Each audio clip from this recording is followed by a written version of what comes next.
Warning, the podcast you're about to hear has a unique conservative perspective and may be politically incorrect, containing some controversy in its message. This episode may speak out against liberalism, socialism, the dark state, and religious organizations. It is possible that evil in politics, education, law, society, and religion will be discussed and exposed. However, we believe this podcast adds truth and value to a mature, disenfranchised audience who may be tired of apostate religions and wicked world systems. Listeners who are easily offended, overly sensitive, or have progressive leanings sympathetic to the topics we expose should be forewarned not to listen any further. We thank both those who choose to listen as well as those who choose not to listen. You've been warned. And now, let us get on with the show.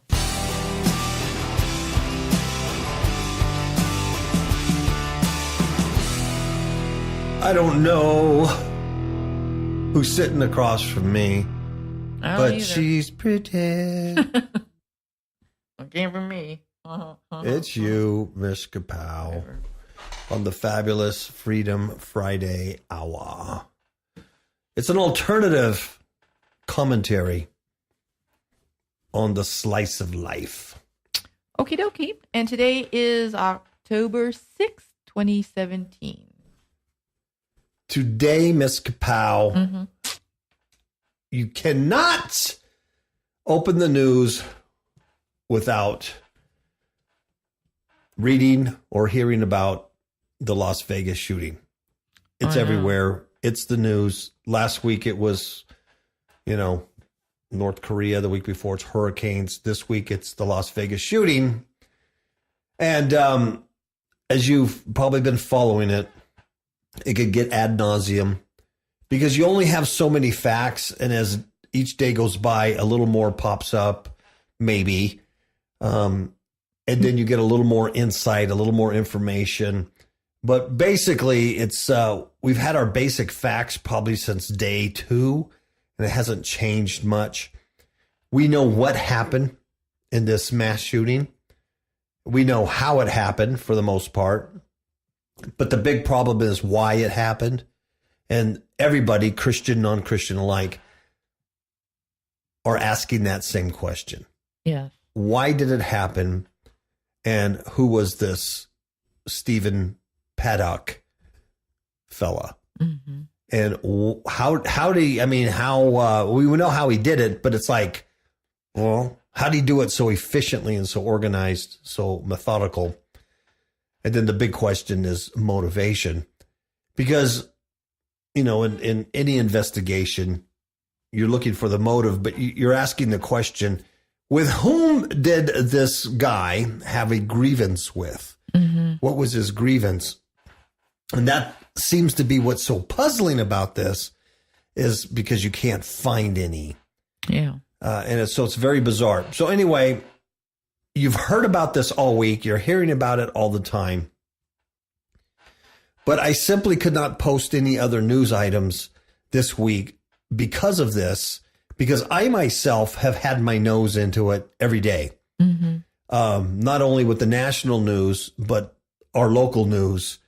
And you just trying to look for clues to solve these huge puzzles, these huge holes. And without getting too weird and too conspiratorial about it, to try to find some meaning. And I think that's just human nature, that there's something so tragic, so off the charts, so bizarre, that your brain, your human brain, is trying to find some root. Yeah. You want this guy to be a terrorist. You wanted to find in his hotel room or in his house ties to ISIS. You wanted to find that. You wanted to find, or ties to Antifa, or just a crazy rambling rant on Facebook. You wanted to find that so you could go, that's the kook. That's why. He was off his meds. He's nuts. That's why. And you wanted to find witnesses and neighbors and family members and friends that said, whoa, he was always a little, we thought he could snap anytime. And because you can't find those things, It's an enigma, and it's so puzzling, and it's not like anything else we've seen. I mean, top-level FBI profilers are saying this breaks every mold. He doesn't fit any of our profiles. In fact, everything that they do find creates more questions than solving answers. And you're right. Yeah, it creates a bigger, rabbit hole. Yeah. And then, you find something, and well, now, you got 50 more questions on that. So some of you may or may not be aware that we live in Mesquite, Nevada, and we live in a community called Sun City. It is a age-restricted, they call it a retirement community. And I want to clarify some things because there are some news outlets that have it wrong about a retirement community and what it is. It doesn't mean everybody here is retired, and it doesn't mean that it's not assisted living. It's not assisted living. And we did hear some young bucks on YouTube talking about our community, and they couldn't understand how a guy in assisted living, a 64-year-old old man, to us, he's not that old. And on assisted living, in an old folks home, I think is what they called it, could carry out such an act. And they were just had a total misconception of what this is and where he lived. And we live here. So we want to clarify some of those things and maybe explain some of that to you that no one else can explain to you or are explaining to you because they don't have boots on the ground. And we are the boots on the ground here in Mesquite, not only in Mesquite, but in Sun City. So we live in a community called Del Webb, DELWEBB, Del Webb, Sun City Mesquite. You can look that up on the internet, and you can see what homes are here, what the community is all about and everything. And it is an upscale community. It's a resort. Mesquite in itself is like a resort town. And Sun City, where we live, is like living in a big resort. It's like being on vacation every day. And really, that's what it is. And it's a beautiful, beautiful place. And we're going to explain where this guy lived and just how bizarre things are, but also how this type of lifestyle lends itself to someone blending in and not attracting attention also. And that's something that a lot of the media, they can't give you. So we're not going to give you any new information. We didn't know this guy. Never met him. Never saw him. I have no idea who he is.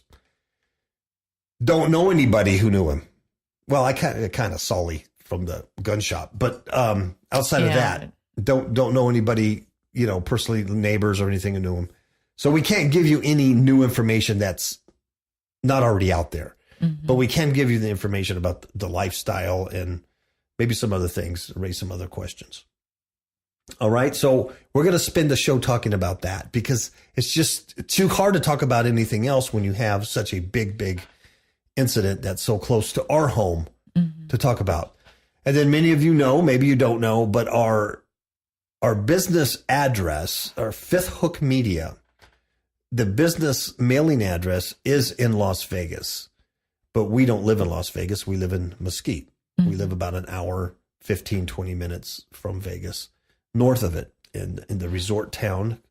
It's actually a very big golf community and of Mesquite, Nevada. All right? Yes. So Miss Kapow, I think, has a word. And then we'll get on it. Let me see if I can find it here. Where'd your word go, Miss Kapow? Yeah, right here, Jerry. Right here. Hold on a minute. I've got to keep talking because dead air time is horrible when you're doing a podcast or radio. Like my computer just went. Dead air. Okay, here it is. Okay. And it's in Psalm 10, and it says, "Why standest thou afar off, O Lord? Why hidest thou thyself in times of trouble? The wicked in his pride does persecute the poor. Let them be taken in the devices that they have imagined. For the wicked boast of his heart's desire, and blessed the covetous, whom the Lord abhorreth.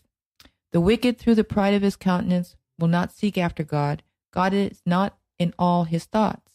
His ways are always grievous. Thy judgments are far above out of his sight. As for all his enemies, he puffs at them. He hath said in his heart, I shall not be moved, for I shall never be in adversity. His mouth is full of cursing and deceit and fraud. Under his tongue is mischief and vanity.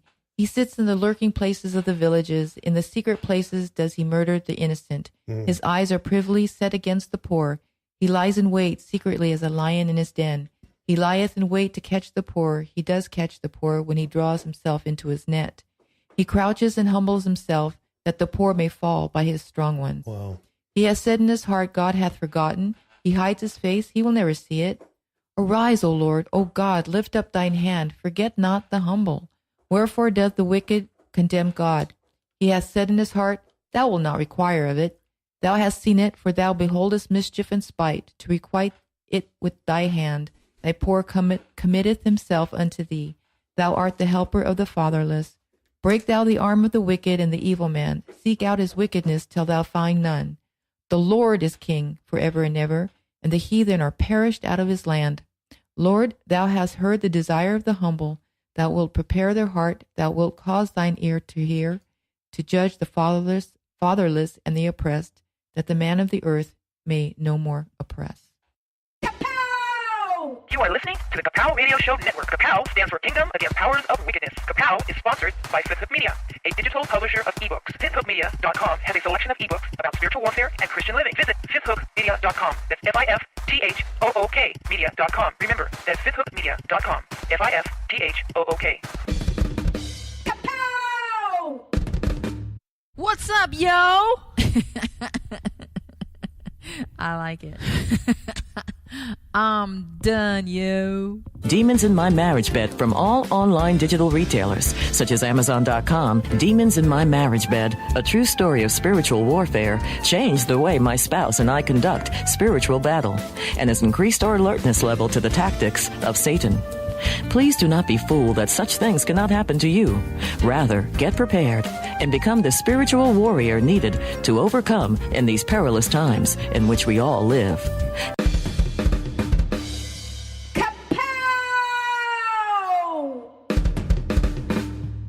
You know, I don't think you could have found a better line of scripture to describe what's going on.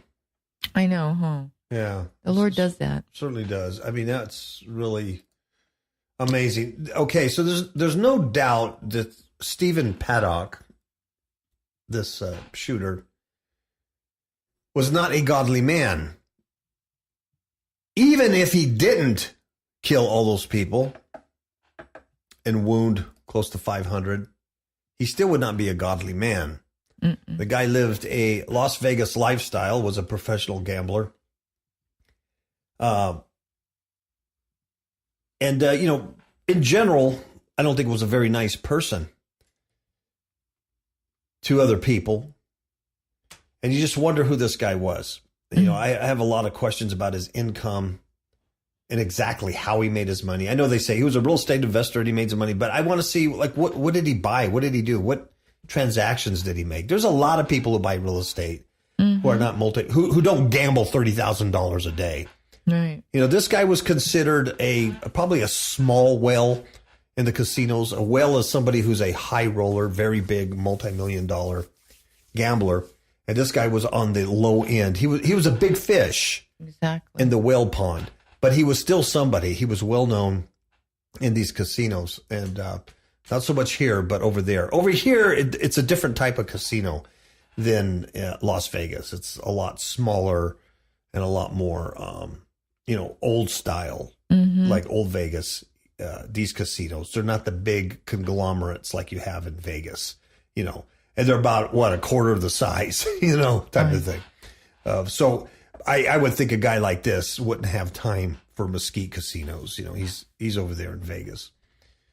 So anyway, who is this guy? Who is he? We live in a community, Sun City Mesquite, Del Webb. Like I said, look it up and see what's going on. Google map it. It's a beautiful community. In Mesquite, Nevada, we're right on the border of Arizona, and you go through the Arizona Strip, and then you're in Utah, southern Utah, and you enjoy St. George and a lot of the other, beautiful communities there in Utah. So we're kind of right there in a tri-state area. Mm-hmm. And like I said, about an hour and 20 minutes from downtown, Vegas and all that stuff. So a lot of people who live here go to Vegas for entertainment, do different things and come back. So this particular community is not a retirement community like some would say, or like the media might portray it, that there's just a bunch of old folks here that are immobile and can't do anything. There's a lot of rich people here. There's a lot of wealth here. There's some people who have a lot of money. There's other people that don't have, millions of dollars, a lot of money, but they did well enough to live here. But there's a lot of people that have a lot of money. A lot of people live here part-time. Mm-hmm. This is just a vacation home. They just come in the winter because in the summer, it gets very hot here. It could get up to, I think this last summer, maybe 118, 120 in some days. Yeah. At night, we were walking our dogs and it was 106 degrees at 9 o'clock at night, So it gets very hot. So people will go back to Oregon or Washington or the Dakotas or wherever they're from, Wisconsin, during the summer, and then they'll come back during the winter. Snowbirds is what they're called. So the city swells in population. A retirement community, what this means here in Sun City, where Stephen Paddock lived, it just means that you have to be 55 minimum to live here. Mm-hmm. You can't be younger than 55. We bought our house was it the day after your birthday, Ms. Capel? Actually, no, it was on my birthday. Okay. I hate to give your age away because everybody thinks you're like 19. No, I'm old. You're not old. We are on the younger scale of the majority of people who live here. We're on the younger end. But like Ms. Cabal said, we're considered babies here. Yeah, we're considered babies. Yeah, a lot of people call us, babies or kids, But like Ms. Cabal said, we came up here to look at some property and get out of California. And we came here in April of 2015. And on the day of her birthday, we came up to this community to look around and fell in love with it and bought a house. So she had just turned 55 and we were able to do that. But that's all that means. Most people are not 55. They're a little older. They're at least in their mid 60s where they, retired at 63 or 65. Right. Most people. Then you have people in the 70s. No one's walking around in walkers. They're not willing in wheelchairs or, people jog, they run, they're biking. It's very active. It's very active here. Mm-hmm. So it's a golf course community. There's an 18-hole golf course that runs throughout the community. And the community is set up in what they call villages. You might look at them as neighborhoods. But everything is hilly and curvy, and it's landscaped really beautiful, desert landscape, gorgeous. And there's different villages. So in different villages, there's different types of houses and models. Some are mixed, some are just bigger houses, some are smaller. But all the villages are nice. Oh, yeah. There's no village that's not nice. They all have, nice amenities and parks and things like that. They're nice. Some villages are bigger than others.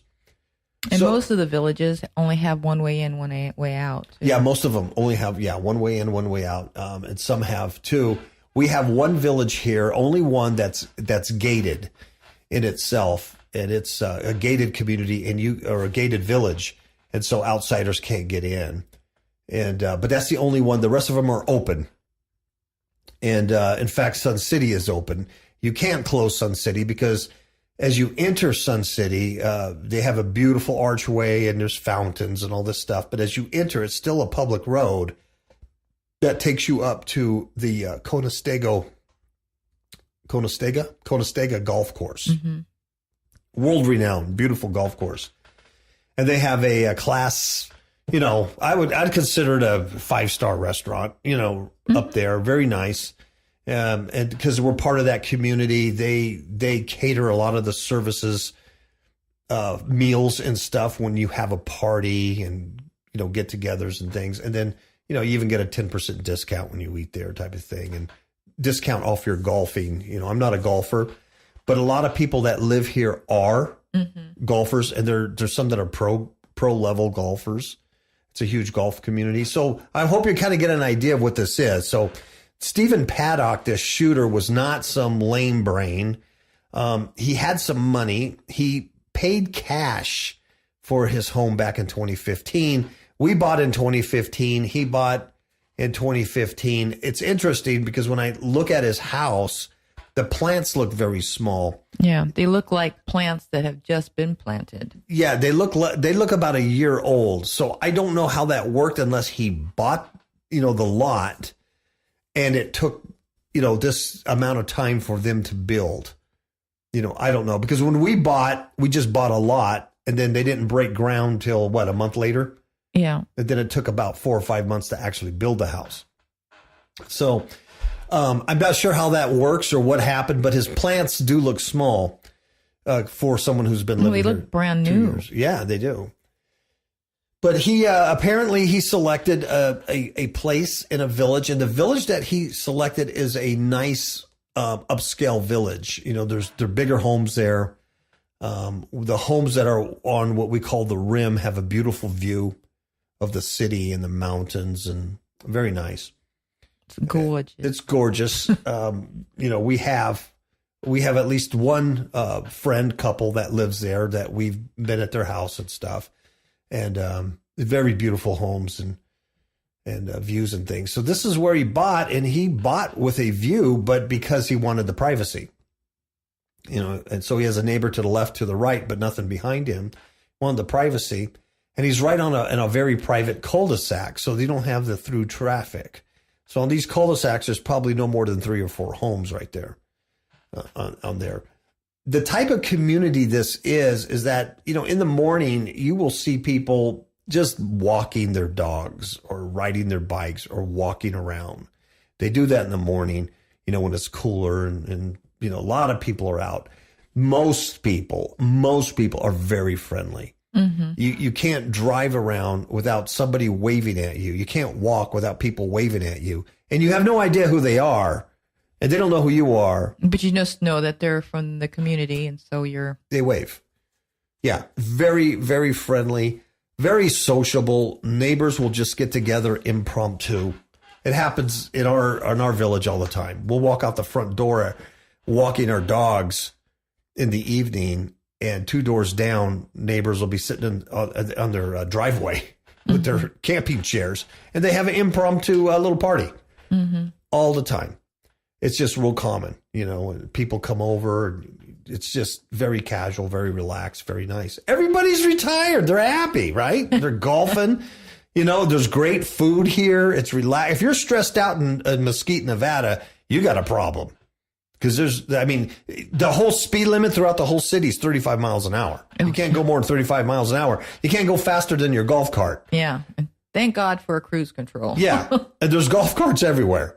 Golf carts, off-road razors, because there's a lot of wilderness out here, Gold Butte wilderness and mountainous. There's a lot to do. It's really pretty.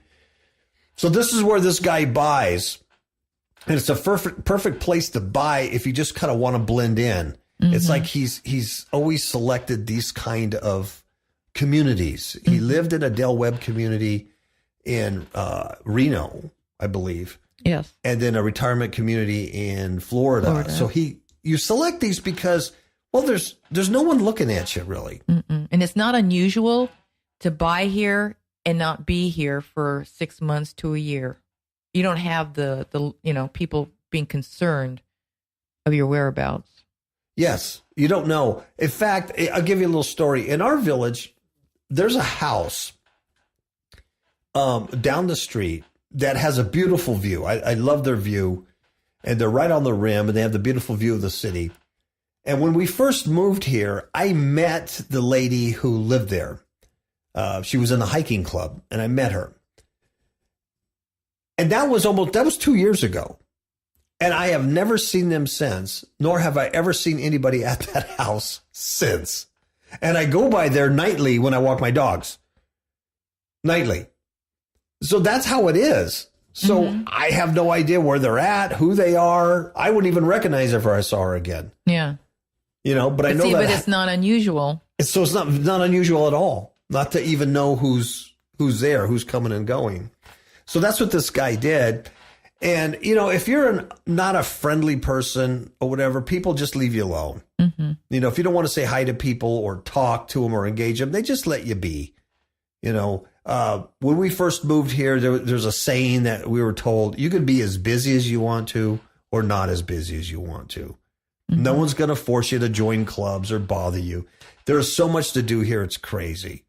You know, there's a huge, and I don't know how big square foot our you know, clubhouse is, but it's huge. We got a huge clubhouse. There's this beautiful outdoor, you know, top end resort pool area with jacuzzis and just an incredible view over the golf course and mountains. I mean, it's unbelievable. It really is.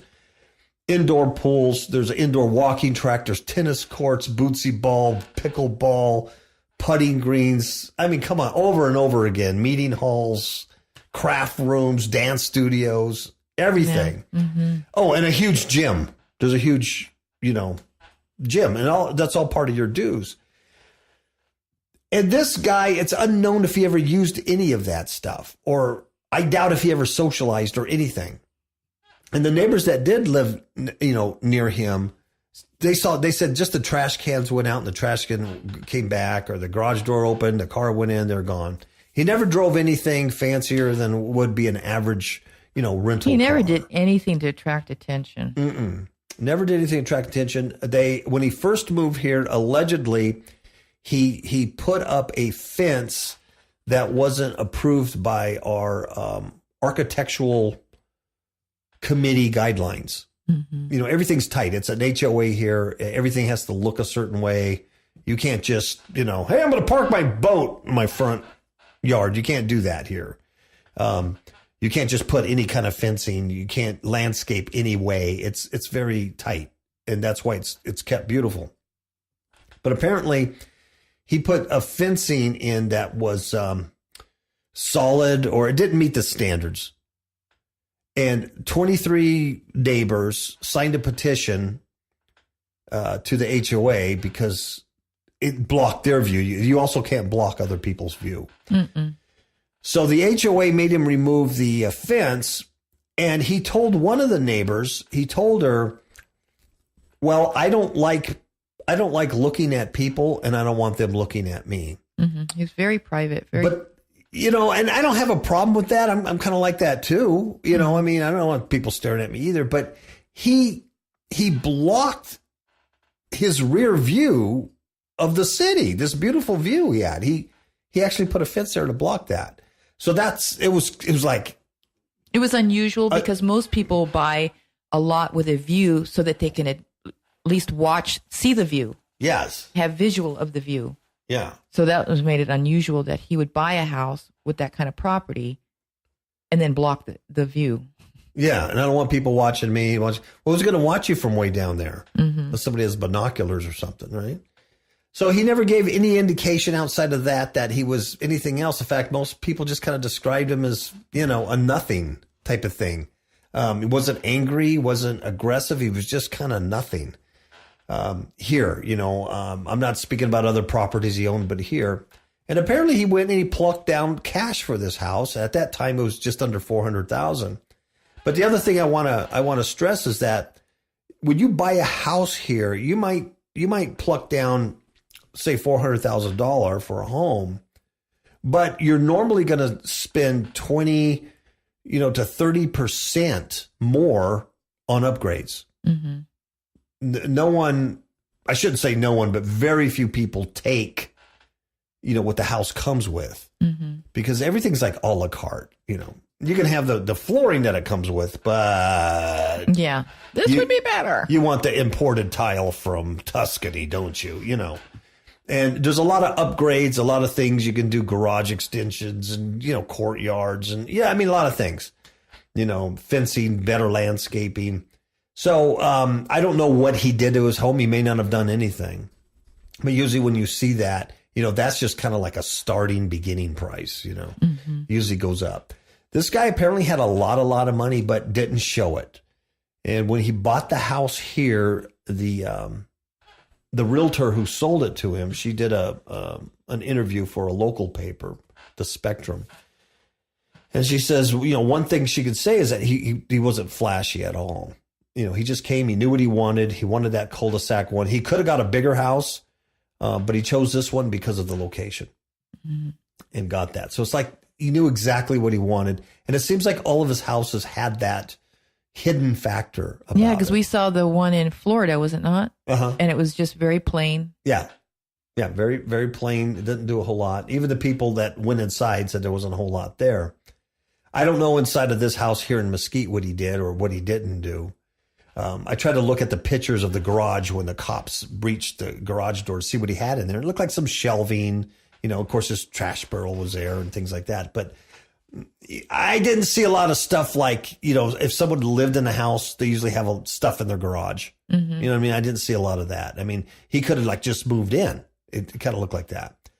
And he probably did. He probably wasn't there a lot. He probably lived at the casinos or maybe somewhere else, Who knows if that's even his, real name? You know what I mean? I know.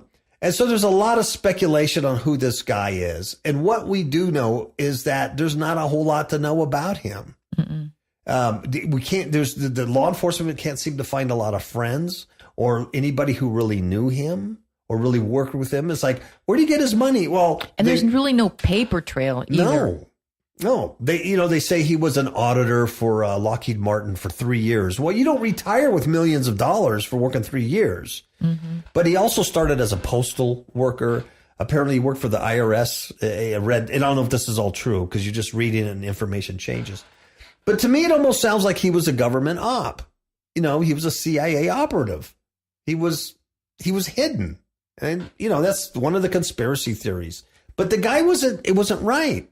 Mm-hmm. And you talk to other people like his brother and things like that. And they say, oh, this guy, he might have had a few handguns, but, he wasn't a gun nut. He wasn't a gun person. And other neighbors said, blah, blah, blah. Well, the local gun store here is called Guns and Guitars.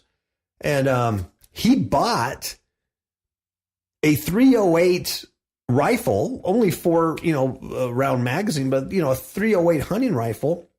He bought it the Thursday before he went to Las Vegas on that Friday, and then he committed the murders on Sunday. Yeah, and isn't that weapon missing now? Yeah, that weapon is not found in his hotel room. So, and we know the owners of that store, and we know the manager of that store. We bought guns from them, and they also sponsor my band, Delta Straight. They sponsor our jam sessions and things. So, they're good people. And what they said is this guy came in, he was just a customer. He was normal. He seemed happy, upbeat. And Solly is his name, the manager. And he says, this guy was an avid shooter. Yeah. This guy also is a multimillionaire professional gambler. This guy's gambling hundreds of thousands of dollars. So he doesn't live like you and I. This guy would shoot his guns, or somebody would shoot these guns, who knows, and he would bring these assault-type rifles to the gun store to have them cleaned. Yeah. He didn't even clean his own guns. Now, for me, being a policeman for a lot of years and stuff, after I shoot my gun, I enjoy cleaning it. Mm-hmm. I like the smell of hoppies in the air, I like cleaning my own gun. And so, he takes it to the gun store and has them clean. And this is one of the services they provided for him. And the day before he left for, Vegas, he buys this rifle and who knows where it's at. Mm-hmm. So there is a whole bunch of mysteries here. I heard some people, thinking he was a gun runner, like a straw man buying these guns and selling. But he had 23 of them in his hotel room. So that doesn't sound like he's selling them. No. Very, very, very bizarre things, all bought legally. It's It's like a Jason Bourne thing. You know, it really is. He's like a Jason Bourne. Yeah, and even the experts are beside themselves. They can't make out anything. No, they're baffled because he does not fit the profile, and they're baffled on finding anything. Now, his girlfriend, this Mary Lou gal that lived there, no one seems to know her either, though people who did meet her say she was a lot more friendly, and sociable. But, no one really knew her. They didn't swim with her, or she didn't belong to the club. And they just believed they had more of an itinerant schedule. And that blends in well with this kind of community and probably other communities like it. You don't know where people are at. They just kind of come and go. Honest, Miss Kapow and I don't go anywhere. We stay here all summer. We live here. We don't have vacation homes in other states, or real homes in other states that use this vacation home. This is our home. We stay here all summer. We don't go anywhere. And honestly, we'll go out, we'll, walk our dogs, or we'll be, in a restaurant, or we'll go to one of these social events. And, inevitably somebody will see you that hasn't seen you in a long time, and they'll go, "Where you been?" I go, "Well, we've been here. Where you been?" "Well, we haven't seen you in the summer." "Well, I don't know why, because I'm here, But it's like that. It's like that. People could just disappear. So, I mean, we don't know anything about this guy. Obviously, he wanted to kill, a lot. He could have done something here in town. Well, just tell them about the pool party that we had. Okay. Yeah. We're feeling that it could have been us. Yeah.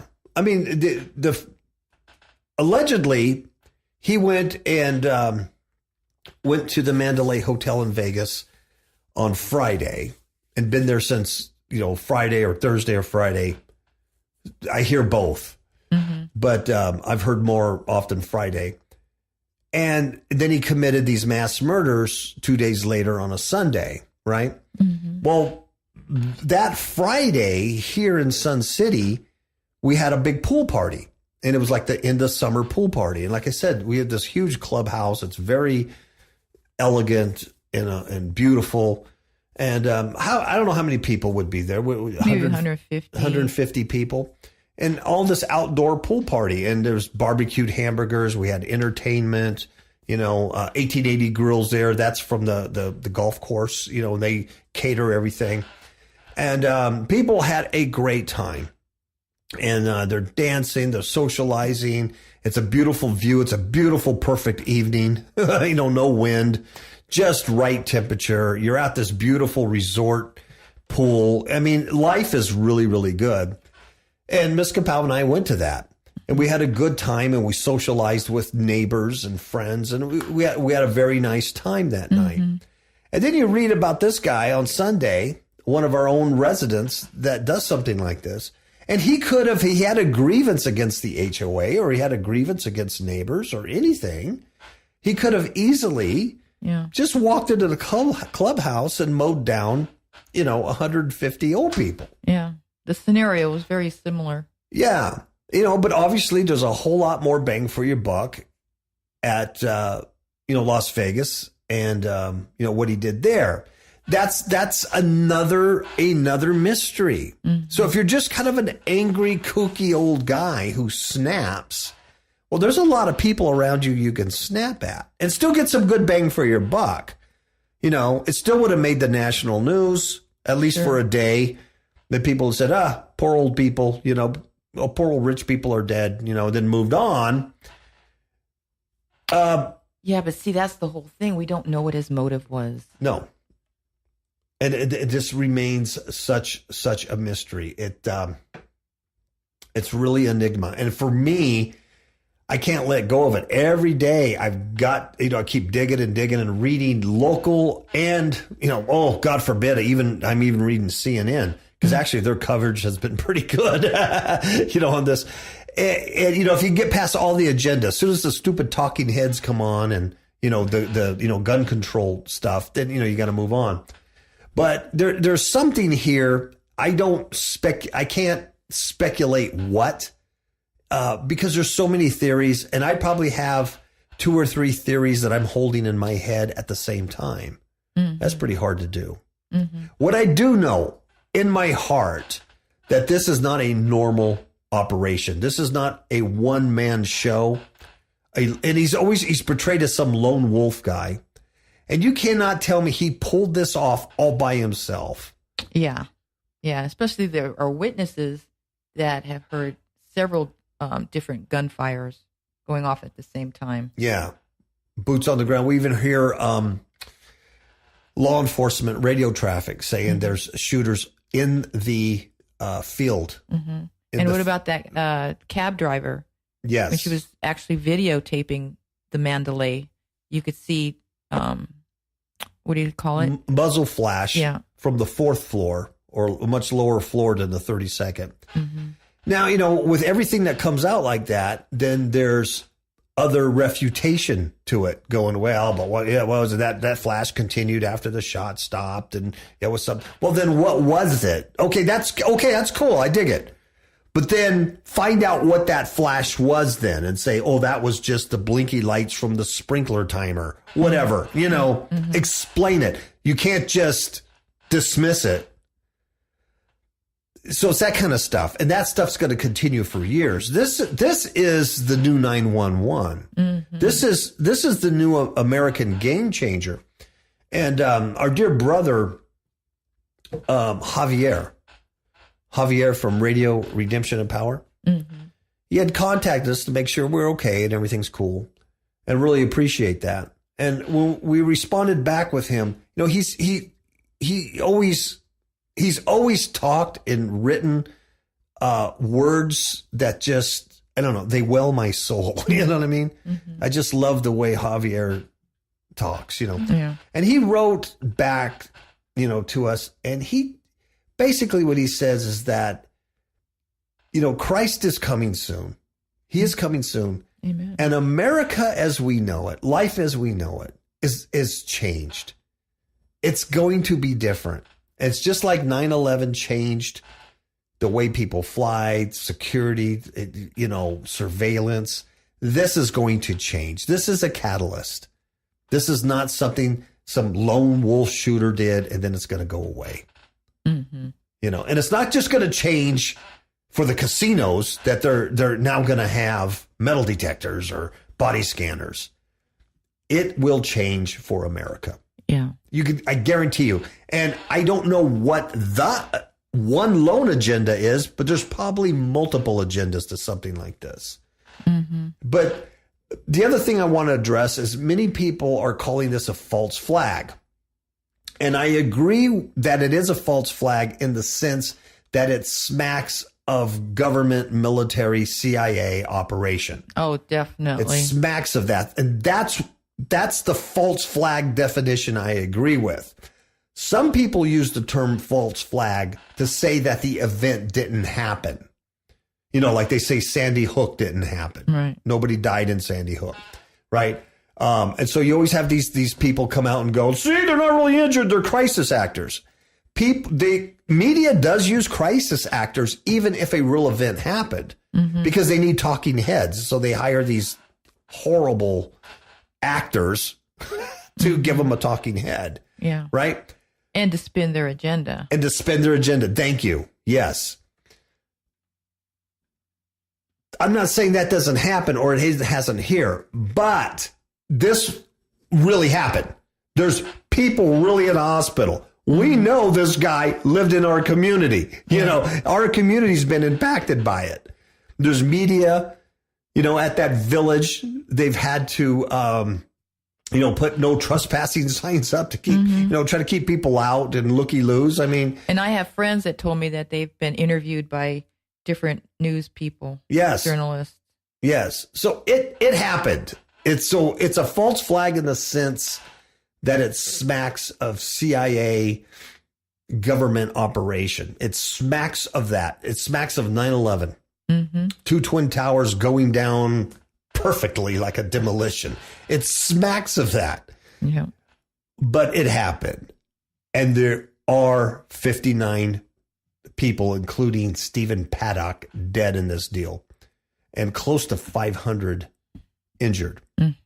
Those are facts. The fact is he did have a home here. And his home, this is another thing. Miss Kapow and I, usually on Saturday or Sunday, try to take a walk through the community. We like to do our little hike, and we try to do at least 3 miles. Yep. We try to go out and do 3 miles around our community. Our community, you can walk the whole community in 3 or 4 miles maybe? Yeah. Not every village, but on the main streets. Mm-hmm. Well, one of our favorite routes that we like to go to, we walk right past this guy's house. Not the cul-de-sac that he lives in, but the village. Mm-hmm. We walk right past it. And we've been doing that for a while now. Yeah, for a while now. So that's how close he lives to us. He lives literally within walking distance. And so you just don't know who's next to you. You don't know who lives there, and you can't control that. There's nothing you can do about that, No. I personally, it's like I vacillate between looking at this. When I say realistically, I do not believe he's just some guy who just snapped. Not with the sophistication he pulled this off on. Oh, definitely. Not with cameras in the hallway on a service cart. Mm-mm. Not with monitoring peepholes with cameras.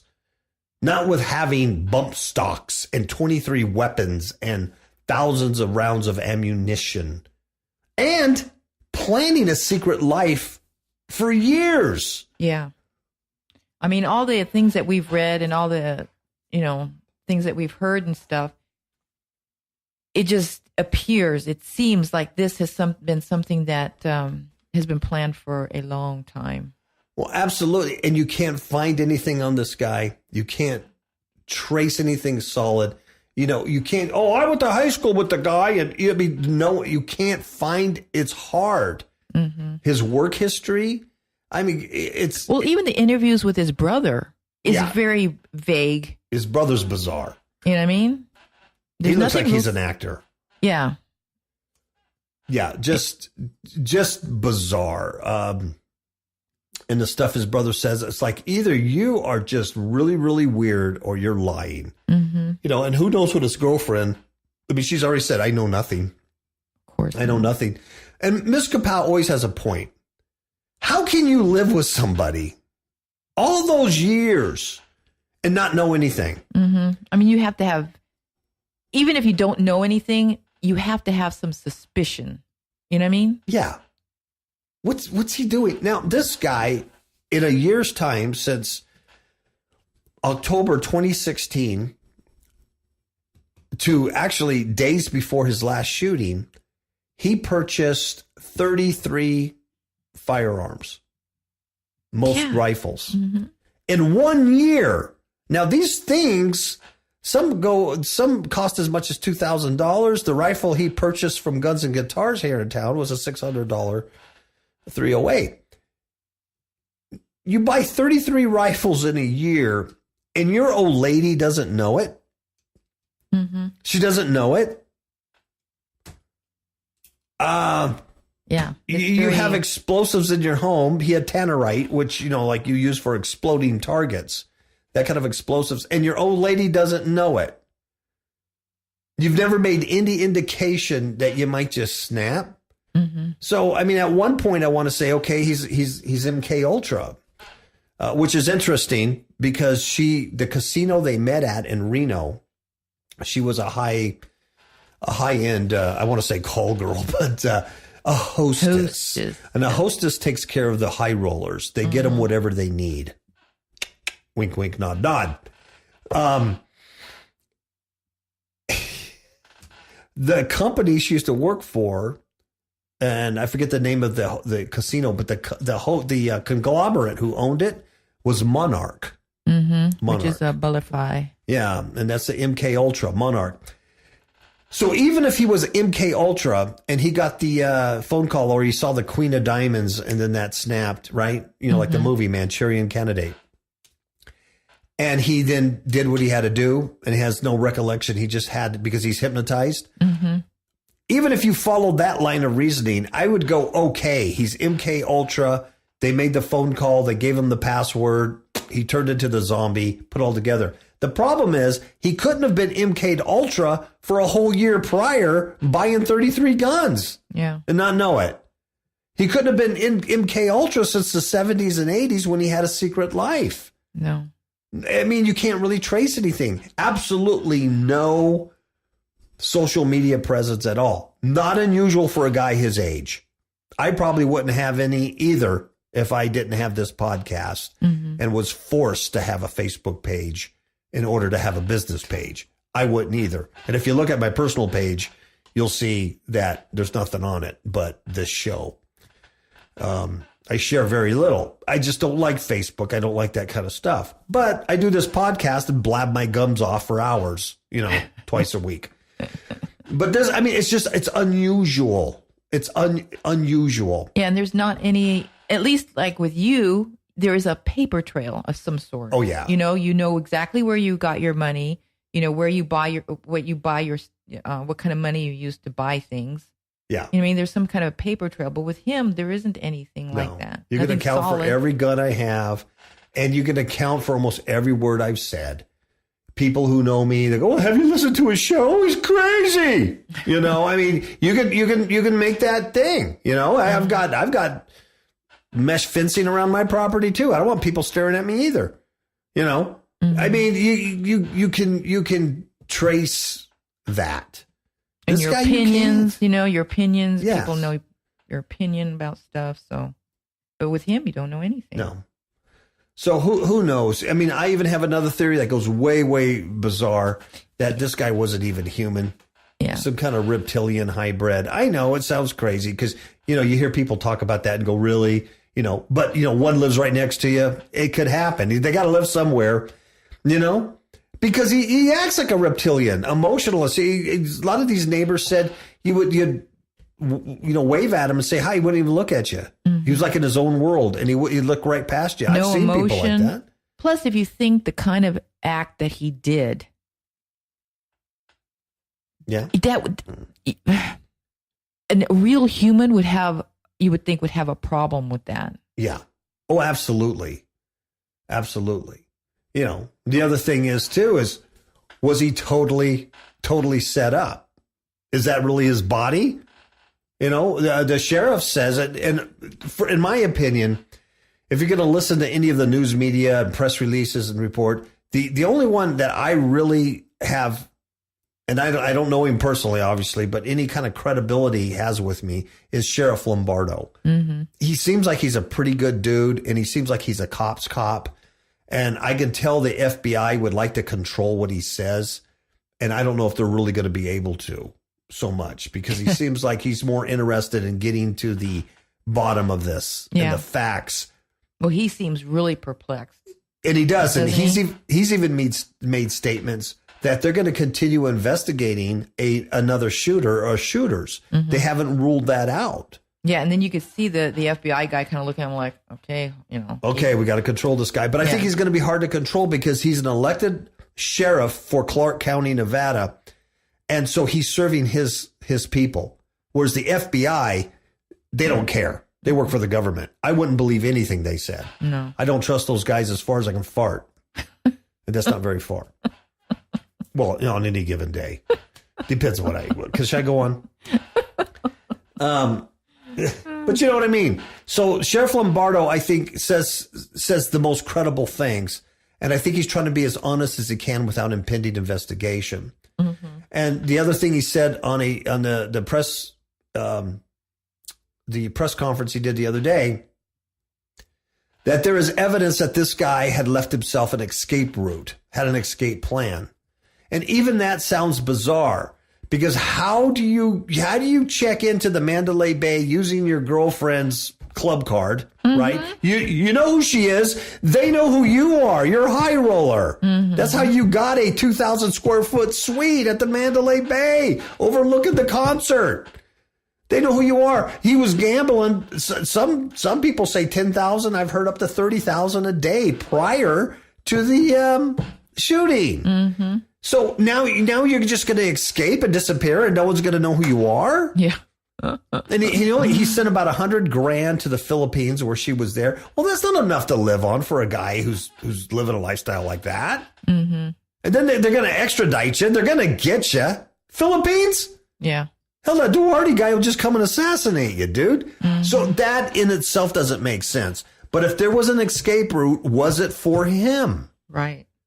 Why does he have gloves on his hands? Yeah, especially because they think there was another person in the room. Yeah. Yeah. Somebody had put a receipt out that worked there and said, I served this guy.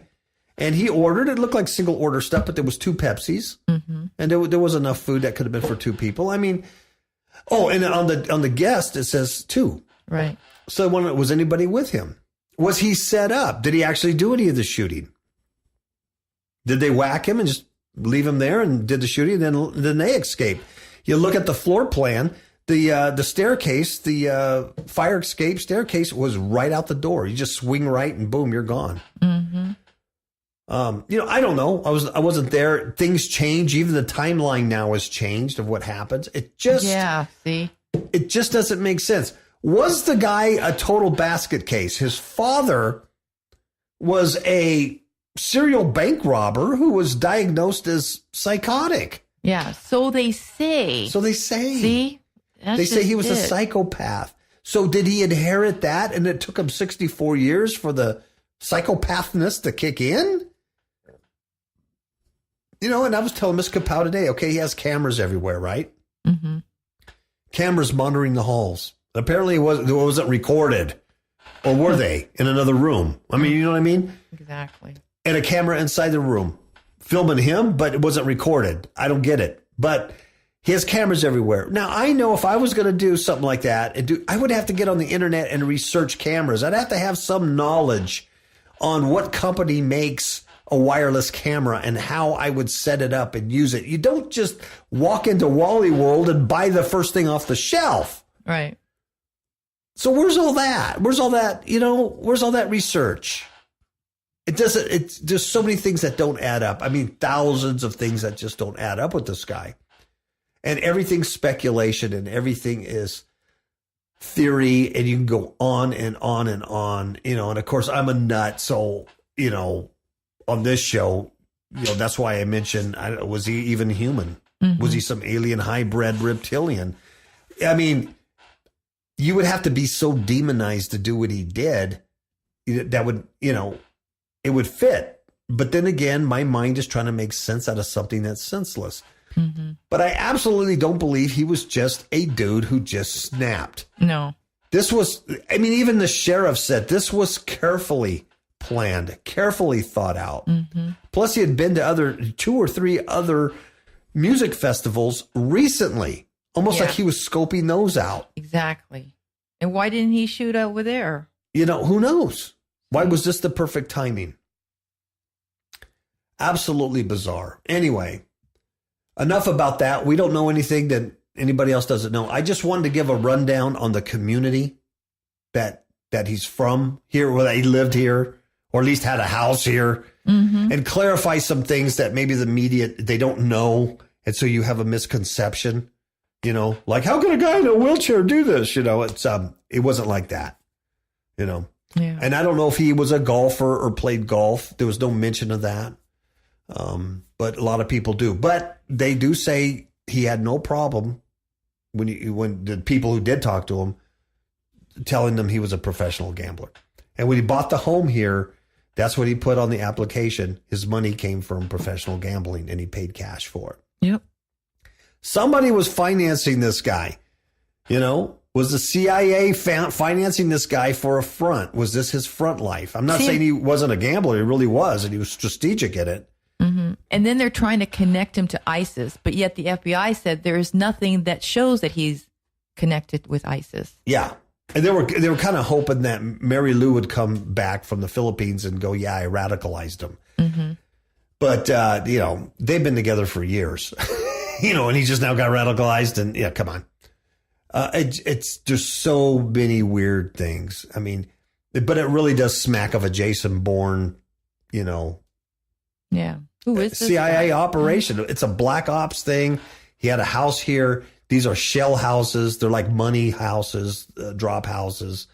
It could happen anywhere, but it's not normal.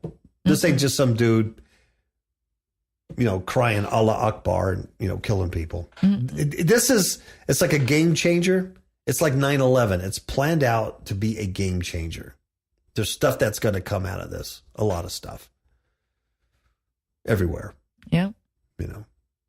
Even here, in this community, and it was a knee-jerk reaction that they wanted to close the community. They wanted to put gates up and guards. And you couldn't come through here unless you lived here. Yeah. Can you know what I mean? I mean, a crazy knee-jerk reaction on that. It was like, you can't do that. There's a couple of like public roads, there's a public golf course up there. You can't just do that. But anyway, there's like a lot of fear and knee-jerk reaction and stuff on this.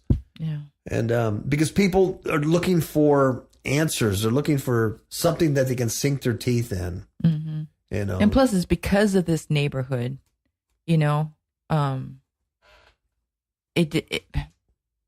It's just unnerving to think that there's someone like that lives so close and lived in this community. Yeah, you want him to be the Unabomber, right? You want him to have a little cabin somewhere in Colorado City, Utah, and then you bust open those cabin doors and he has all kinds of pipe bombs and plans to, take over the world. You want that kind of madman, right? You don't want this guy that you have nothing on, has a beautiful home and a beautiful community. No one knows anything about him.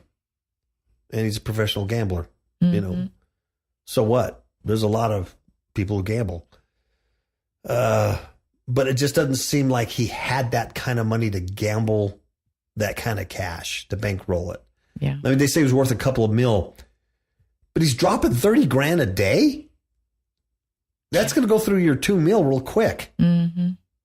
I don't know. I don't know. I'm not a pro gambler, so I don't know that much about it. So I'm probably speaking out of turn, but it just doesn't seem like his finances could support that kind of stuff. Anyway, I hope that kind of helped, clarified some things maybe. Or maybe we just more confused everybody. Or just confused people more. But anyway, the community lived in, that's what it was. It was very quiet, and no one would have known anything. No one. And the gun shop, Guns and Guitars, up the street, they wouldn't know. People go in there, they buy guns. That's their job. That's their business. They also offer training classes, CCW classes, home invasion classes.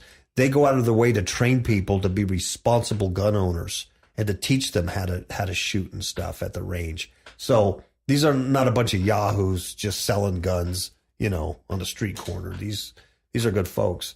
And this guy comes in there and buys guns and how you gonna, who has the crystal ball, huh? Mm-hmm. What we need is the Minority Report.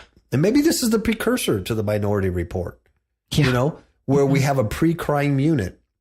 And that we can read people's minds and know the future that they're going to commit this crime, stop and arrest them before they do.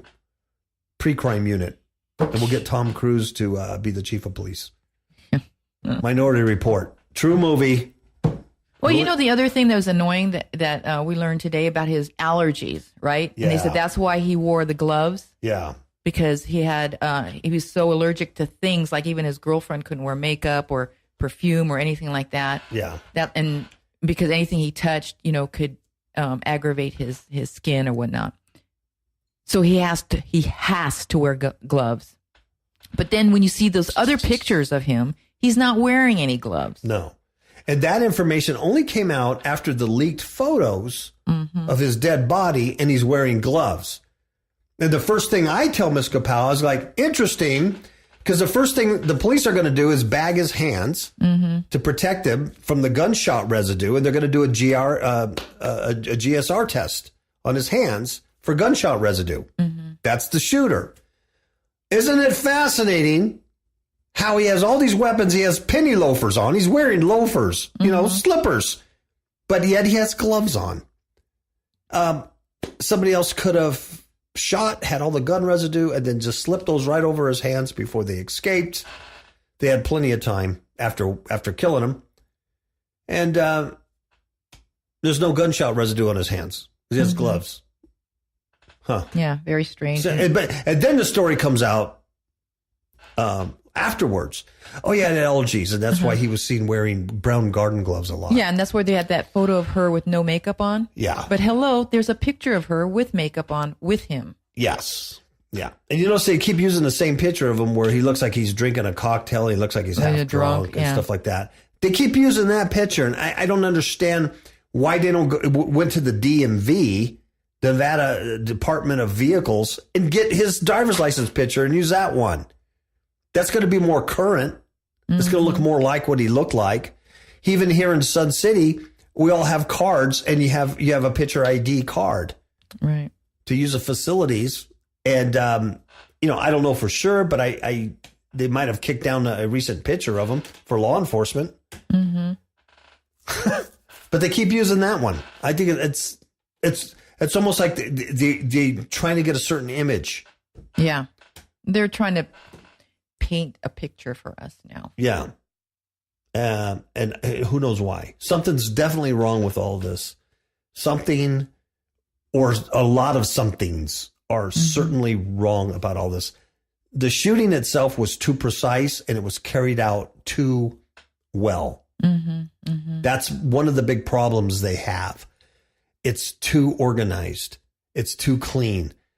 People just aren't that organized, that meticulous. They don't plan for years to do something like this, and nobody know about it. Yeah. And even the law enforcement experts can't figure it out. No. Yeah. Top FBI profilers. Yeah. They're stumped. They're so stumped. What does that tell you? So usually there's some kind of plan. I mean, you go to the San Bernardino shooters. They're crying Allah Akbar. You go to their deal. Oh, okay, there's the bombs. There's the guns. Oh, they're radicalized Muslims. It's not long before the motive comes out. The grievance will come out. This guy, I don't think it ever will, tell you the truth. Doesn't seem like it. No, they've really, really did a number this time. And that may be on purpose, because if you can't identify the enemy, you're going to have to come up with laws and systems to deal with that. Well, we're all the enemy, right? To protect each other from one another. Yep. That's all I have, Miss Pat. That's all I have, Miss Wickham. Okay, people, sleep tight, and we'll talk to you later. Ciao, babies.